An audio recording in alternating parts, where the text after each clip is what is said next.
Jack had always thought of himself as a lucky man. At 35, he had a steady career, 2 children who were the reason behind his daily smile, and, most importantly, he had Amanda.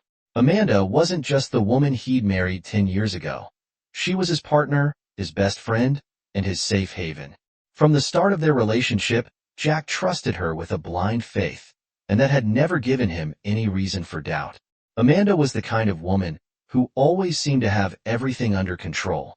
She worked part-time at a local decor shop, took care of the house and kids with remarkable skill, and still found time for small hobbies. Sometimes, Jack wondered how she managed to do it all so well. "Amanda is a superwoman," he would say proudly to his friends and co-workers. The truth was, to Jack, Amanda was perfect, and that's why he never questioned anything. When Amanda mentioned a trip to Ibiza, Jack didn't hesitate for a second before supporting her. "You deserve it, honey," he said, with a warm smile while washing the dinner dishes. Amanda smiled back, looking almost hesitant, as if she were asking permission. "It's just a quick trip with the girls. I promise I'll be back before you even notice." And at that moment, Jack believed her every word. The days before the trip felt a bit different. Amanda was more distant, but Jack didn't think much of it. She was excited, making lists of clothes and accessories she needed to bring, while he, completely unaware of what was about to happen, was just happy to see her going out to enjoy herself. He even helped her fold clothes and laughed when she teased him about not knowing how to organize anything. "You're hopeless, Jack," she joked, tossing a blouse in his direction. To him, these moments defined happiness. On the night before the trip, Amanda kissed him longer than usual. Jack found it sweet. She murmured something about missing him, and then went upstairs to sleep. Jack stayed in the living room a bit longer, watching TV, completely unaware of what that trip truly meant. While Amanda was away, Jack's days felt light. He took care of the kids with the same dedication as always, making snacks, playing games, and telling bedtime stories. Whenever Amanda sent messages or photos from Ibiza, he would smile and show them to Ethan and Lily. "Look, Mom's at the beach. Do you want to send her a message?" The kids shouted, "I love you, Mom," in unison. Jack felt satisfied. He wasn't anxious or suspicious. Why would he be? When Amanda returned from the trip, Jack picked her up at the airport with the children. She looked different, though he couldn't say why. It was as if the sparkle in her eyes had been replaced by something darker, or maybe just tiredness. She hugged the kids for a long time, kissed Jack's cheek, and smiled. "I missed you," she said softly. Jack looked into her eyes and smiled back, ignoring the strange emptiness that seemed to cross her face for just an instant. In the following days, Jack started to notice small changes. Amanda got distracted easily during their conversations. When he talked about work or weekend plans, she just nodded vaguely. Her phone, which used to be left lying anywhere in the house, now always seemed within reach, and the screen would go dark quickly whenever Jack passed by. But he didn't want to think the worst. Maybe her job was stressful, or maybe her mind was still back on the trip. One evening, while preparing dinner, Jack glanced into the living room and saw Amanda staring at her phone, smiling in a way he hadn't seen in a long time. He felt something tighten in his chest but pushed the feeling aside. "I'm being paranoid," he muttered to himself as he went back to chopping vegetables. Jack was an honest man who expected honesty in return. The mere thought of doubting Amanda felt like an insult to everything they'd built together. But as the days passed, the signs grew harder to ignore. Amanda was always too tired to talk before bed, and she started going out more often, giving vague excuses about meeting some friend. Jack even tried a gentle confrontation. "You've been going out a lot lately. Is everything okay?" She answered naturally, as if it were the most normal thing in the world. "I'm just clearing my head after the trip." "Jack, don't worry."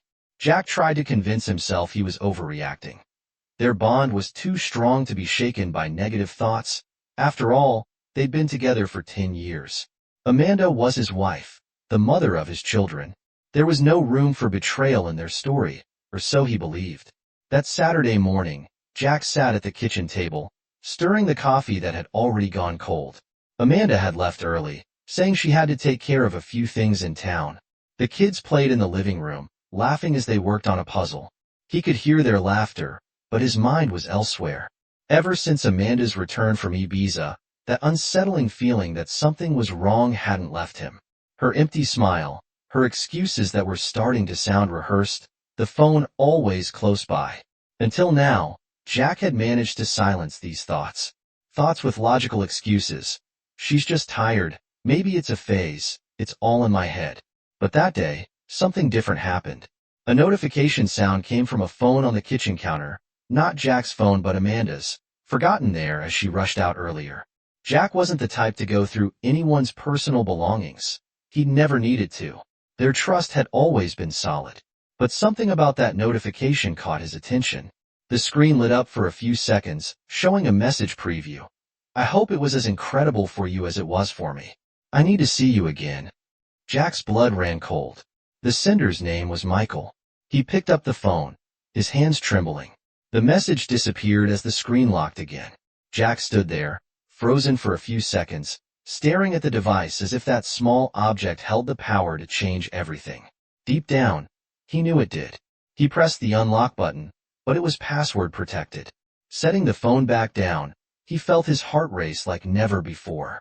He didn't need any more than that, a message from a stranger, an intimate message. Reality was right there in front of him, raw and undeniable. For hours, Jack brooded over what he'd seen. Maybe it was a misunderstanding, maybe. But no, there were no convincing excuses he could tell himself.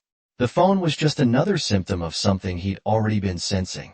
Amanda was distant because she was hiding something. He felt anger, pain, and above all, the worst feeling of all, doubt. Who was Michael? What had Amanda done, and why? Later that afternoon, Amanda returned home. The sound of the door opening interrupted Jack's thoughts. He was still sitting in the same place, staring at his untouched mug. Hi, honey, how was your morning with the kids? Amanda asked, placing shopping bags on the counter. She was smiling as if nothing had happened. But now Jack saw something different in that smile. A facade. A perfect mask she wore effortlessly. He watched her in silence for a few seconds before answering, trying to keep his tone calm. Everything was fine. Did you get your things done?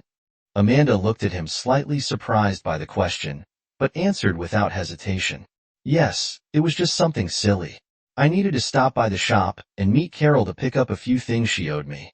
Carol was a friend Jack barely knew, but Amanda seemed to use her as an excuse whenever she needed one. That's good, Jack replied, forcing a smile. Inside, he was shattered. Every word she spoke felt like a lie. He watched her movements, looking for something that might give away what she was hiding. His gaze settled on her purse, on the phone that was now back in her hands. Amanda typed quickly, avoiding his eyes as if trying not to draw attention. Jack felt like the ground beneath him was about to give way. That night felt longer than ever. Amanda fell asleep early, and Jack sat on the edge of the bed, staring at the emptiness of the room. In his mind, he kept replaying that message, those simple words so full of meaning. I need to see you again. They echoed in his head like a distant bell, too loud to ignore. Who was this man? How long had it been going on? The pain in Jack's chest grew like a wound he didn't know how to close. In the middle of the night, unable to sleep, he picked up his phone and messaged Rachel, a close friend of Amanda's. Rachel was someone who always seemed to know Amanda better than anyone else. Rachel, I need to talk to you. It's important. The message showed as delivered, but no immediate reply. Still, Jack knew he had to seek the truth. He was willing to go as far as necessary to find it. The next morning, Jack woke up feeling heavy. He hadn't slept much. For the first time, the space next to him in bed felt different, as if Amanda were there physically but had long since left him emotionally. His phone vibrated on the nightstand, pulling him out of his thoughts. It was a message from Rachel. Let's meet at the corner cafe at 2 p.m. Just us, please. Don't tell Amanda you talked to me. Jack felt a nod in his stomach. Rachel had been Amanda's friend since college. To him, Rachel was always discreet, even reserved, never getting involved in conflicts. Her calm demeanor made her the perfect confidant for Amanda. So why was she now asking for secrecy? It only made Jack's unease grow stronger. He knew answers were coming, but part of him feared what lay ahead. Still, he needed to hear it. At exactly 2 p.m., Jack arrived at the cafe. He sat at a table by the window, where he could watch the street. He didn't have to wait long. Rachel entered a few minutes later, wearing sunglasses and carrying a serious expression that clashed with her usual friendly smile. She sat down across from him, slowly removing her sunglasses and looking at him with concern. "Rachel," Jack began quietly, almost in a whisper, "I need you to tell me the truth. What's going on?" Rachel looked around as if making sure no one was listening. She took a deep breath before replying, "Jack, I shouldn't be telling you this, but you deserve to know." Those words, spoken so carefully, already carried the weight of the truth. Jack's heart sped up, but he stayed silent, waiting for her to continue. "Amanda," Rachel hesitated, choosing her words cautiously, "Amanda has been seeing Michael for months. It didn't just happen on the Ibiza trip. It started before that, long before." Jack's world seemed to spin. The confirmation that this wasn't a moment of weakness, as Amanda might have claimed, but rather something long-term, hit him like a punch in the gut. He swallowed hard, his voice trembling. "Months? You're telling me this didn't start in Ibiza?" Rachel nodded sadly. "No, she met Michael before the trip, right here in town. He works at an office downtown. Those times she said she was meeting friends, often she was with him." Jack clenched his fists under the table, feeling a mix of anger and heartbreak that nearly consumed him. Every word from Rachel cut like glass. Amanda's excuses, the vague messages, the distant looks, it all made sense now. This wasn't impulsive. It was planned. Repeated betrayal. "Why didn't you tell me earlier?" Jack asked, his voice firm but full of pain. Rachel looked away, clearly uncomfortable. "Because I hoped she would stop," she admitted. "I tried talking to Amanda. I told her she was throwing away everything you two had built.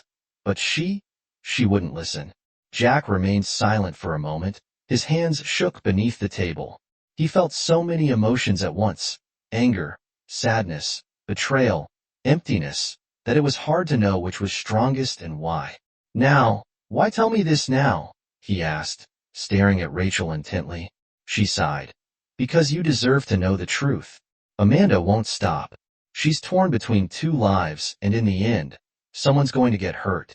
Jack took a deep breath, trying to hold back the tears that threatened to come. He didn't want to cry. He didn't want to show weakness. But it was as if all the memories of the past months were crashing down on him at once. The late nights Amanda came home, the phone always close by, the distant gaze. Rachel gently touched his hand, trying to comfort him. "I'm sorry, Jack," she said, "truly sorry." Jack nodded without speaking. He was not the kind of man who was easily shaken, but the truth was too cruel to ignore. He thought about Ethan and Lily, and about the happy days that now seemed so distant. He thought about how much he had trusted Amanda, without ever questioning her, and deep down, he knew the life he believed he had was crumbling, and nothing would ever be the same. When Rachel left the cafe, Jack stayed behind, staring at the cold coffee in front of him. The voices around him sounded muffled, as if he were in another world. He didn't know how he would confront Amanda, but one thing was certain. He could no longer ignore the truth. The marriage he had believed to be indestructible was nothing more than an illusion. Jack returned home, feeling numb, as though he were floating between reality and a nightmare he couldn't escape. Every word Rachel had said echoed in his mind. Amanda won't stop. The weight of that information suffocated him. He sat on the couch, the silence of the house broken only by the distant sound of a cartoon playing on TV for Ethan and Lily in the next room. For a moment, he looked at his children, two little worlds depending on him and Amanda to keep their lives intact. But in that moment, Jack knew the end was near. He had to face Amanda, and there would be no easy way to do it. The love he felt for her still lingered, but now it was mixed with something bitter and corrosive: betrayal. The trust he once considered solid as a fortress was now just a hand slipping through his fingers. When Amanda came home that night, Jack was waiting for her. His heart was pounding so hard it echoed in his ears, but he didn't back down. Amanda walked in, carrying a small bag, as if coming back from another one of her quick errands. She smiled when she saw him standing there in the middle of the living room, as if nothing were wrong. "Hi, honey, why that look?" she asked casually, placing the bag on the table. Jack didn't answer right away. He took a deep breath, trying to keep his voice steady. Amanda, I need to talk to you. She stopped fiddling with her things and turned to face him. For the first time in a long while, he saw something in her eyes, surprise. Maybe it was the certainty that Jack knew more than he should. Amanda tried to hide it, forcing a light smile. What happened? You look tense. Jack moved closer with each step, feeling as if the floor might give way beneath him. He looked straight into her eyes and asked, "Who is Michael?" Amanda's smile vanished instantly. The silence between them felt heavy and unbearable. She looked away for a moment, as if carefully choosing her words. "Where did you get that name?" she asked softly. "That doesn't matter," Jack said firmly. "What matters is that I know. I know what you've been doing. I know what happened on that trip, Amanda, and I know it wasn't just that trip." She tried to speak, but he interrupted, his voice stronger now. "Why, Amanda? Why did you do this to us?" "To me?" His words seemed to unravel her. Amanda sighed deeply, her shoulders falling as if finally weighed down by an invisible burden. She looked at Jack, and for a second, he saw something in her eyes he didn't expect, regret, or maybe just guilt. "Jack," she began, her voice trembling. "I never meant for it to go this far." "So you knew what you were doing? How long, Amanda? Tell me, how long have you been cheating on me?" She stayed silent, biting her lip. Tears started to fill her eyes, but Jack didn't look away. He needed the truth, even if it would break him completely. "Almost a year," Amanda finally answered. The words hit Jack like a direct blow to the stomach. Almost a year. All that time while he believed their life was perfect, Amanda had been sharing secrets with another man. He felt his face grow hot, his hands shaking, but he held on. "Why?" His voice nearly failed him. "Why did you do it? Weren't we happy? Wasn't I enough for you?" Amanda wiped her face, tears now streaming down her cheeks. "I don't know, Jack. I felt empty, like I'd lost something in myself. Michael, he made me feel alive again. I know it's terrible to say, but I couldn't stop." Her words cut deep, like knives, into Jack's heart. He looked at Amanda, the woman he'd loved for a decade, the mother of his children, and he didn't recognize her. She seemed like someone else, a stranger trying to justify the unjustifiable. Jack took a deep breath and turned toward the window. He didn't want to yell or lose control, not with the kids in the house, but he knew this was the end. The bond of trust they once shared was shattered, destroyed in a way that could never be fixed. "I can't do this anymore," he murmured, still facing away. "I can't live like this." Amanda stepped closer, her voice desperate. "Jack, please, we can fix this. I know I messed up, but I love you. I love the kids. Don't tear our family apart." Jack turned around and looked at her once more. His gaze was steady and determined, leaving no room for doubt. "You tore our family apart the moment you decided to lie, the moment you brought someone else between us. Now, I have to think about my children." Amanda collapsed onto the couch, sobbing. But Jack felt no relief, only emptiness. He knew this conversation was just the start of a painful path he hadn't chosen but now had to walk. That night, Jack slept on the couch, though he got no rest. He barely remembered how their conversation ended. Her final words still echoed in his mind, mixed with her sobs. The world he knew had been ripped in half, and now he was left trying to piece together a shattered reality. As silence filled the house, he looked toward the stairs leading to the bedrooms. Ethan and Lily slept upstairs, unaware of the chaos about to change their small, safe world. Jack knew he had to protect his kids, but how could he explain something so devastating to two children who still saw the world as a safe place? The next morning, he made a decision. He picked up the phone, and before Amanda could leave the bedroom, he started calling lawyers. It wasn't easy or comfortable, but he knew that if he wanted to rebuild stability for his children, he had to act quickly. During the call, he explained everything succinctly, though his voice trembled. "I want the divorce to be as amicable as possible. I need to protect the children above all." The lawyer on the other end assured him they'd help handle every detail but warned, "Be prepared. Divorces are never easy, Jack." When Amanda came downstairs, her eyes were empty. Jack realized she knew what was happening. There was no more room for apologies or empty promises. He turned to her and, as calmly as possible, said, "I've already contacted a lawyer. I want this to be quick and civil, Amanda. Let's not drag our children into a war." Amanda looked at him, shocked, tears returning to her eyes. "Jack, please, we don't have to go that far. Think of the kids."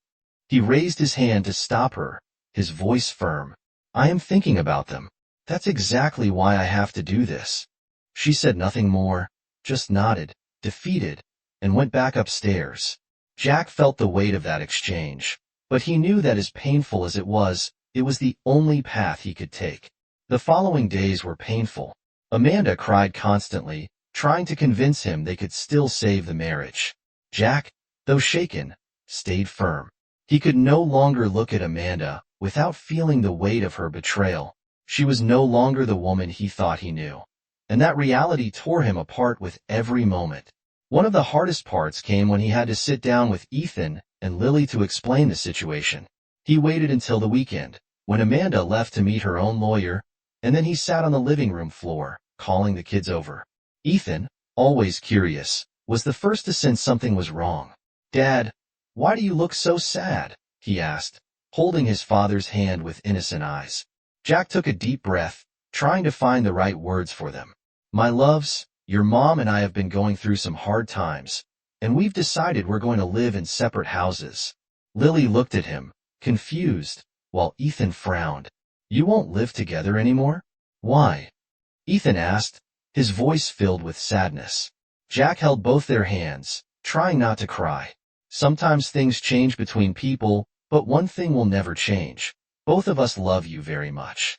Nothing in the world will ever change that, okay?" Lily, not fully understanding, cuddled into her father's lap, while Ethan stayed quiet, trying to process the news. Jack knew it would take time. The next few weeks were a whirlwind of emotions. Dividing their belongings was complicated, but Jack focused on making sure the house where the children had grown up stayed with him. He wanted to preserve as much stability as possible for Ethan and Lily. Amanda, though reluctant, accepted the arrangement, but the tension between them was palpable. She kept trying to get close again, but Jack had made his decision. Over time, Jack drew strength from his children. He dedicated himself to being an even more present father, taking them to the park, helping with schoolwork, and coming up with little adventures to lighten their lives. On one such afternoon, as he pushed Lily on the swing and helped Ethan learn to ride a bike, he realized something. Despite it all, there was still hope. Life wouldn't be the same, but he could rebuild. Amanda, meanwhile, began to pull away, though still involved in the children's lives. She seemed to have accepted that the marriage was over. Michael, the man who had caused so much damage, was no longer part of her life. Jack learned this from Rachel, who also distanced herself from Amanda after the confrontation. "She's alone now," Rachel said sadly, but Jack no longer looked back. He decided that the future mattered more than the wounds of the past. He knew it would take time to heal completely, but as long as his children were fine, he would be fine too.